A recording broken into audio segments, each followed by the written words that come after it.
Supreme court of Pakistan ने एक कत्ल केस का फैसला सुनाते हुए 20 साल के बाद दो मुल्जमान को बाइज्जत तौर पर बरी कर दिया और अपने फैसले में यह लिखा कि एक बेगुनाह को सजा देने की बजाय 10 गुनाहगारों को बरी कर देना ज्यादा बेहतर है।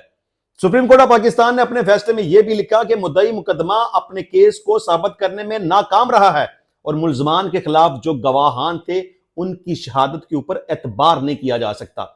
सुप्रीम कोर्ट ने 20 साल के बाद दो मुल्जमान को बाइज्जत तौर पर बरी करके बहुत बड़ा एहसान अजीम किया है, लेकिन कुछ सवालात मैं आपके सामने रखना चाहता हूं कि जनाब आपने फैसला लिखवाते हुए जिस मुद्दई मुकदमा ने झूठ पर मबनी FIR का अंदराज करवाया था उसके खिलाफ क्या ऑर्डर किया। जिन गवाहान की शहादत के ऊपर आप एतबार नहीं कर रहे उन गवाहान के खिलाफ आपने क्या ऑर्डर पास किया।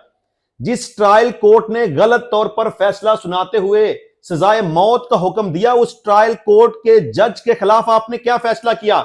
और हाई कोर्ट के दो जस्टिस साहबान ने उस सजाए मौत की तौसीक की तो उनके खिलाफ आपने क्या ऑर्डर पास किया।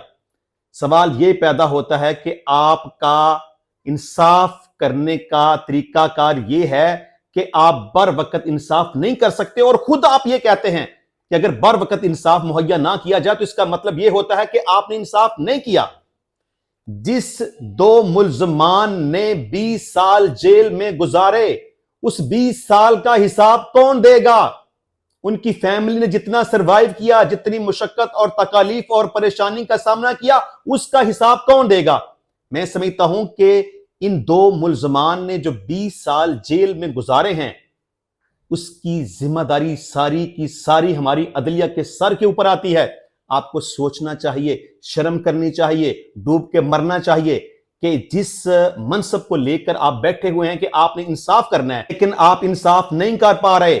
अगर 20 साल बाद 25-30 साल बाद आप केसेस के फैसले करते हुए मुल्जमान को बेगुनाह करार देते हुए उनको बाइज्जत तौर पर बरी करेंगे तो इसका मतलब यह है कि आपने इंसाफ नहीं किया। आपको सोचना होगा।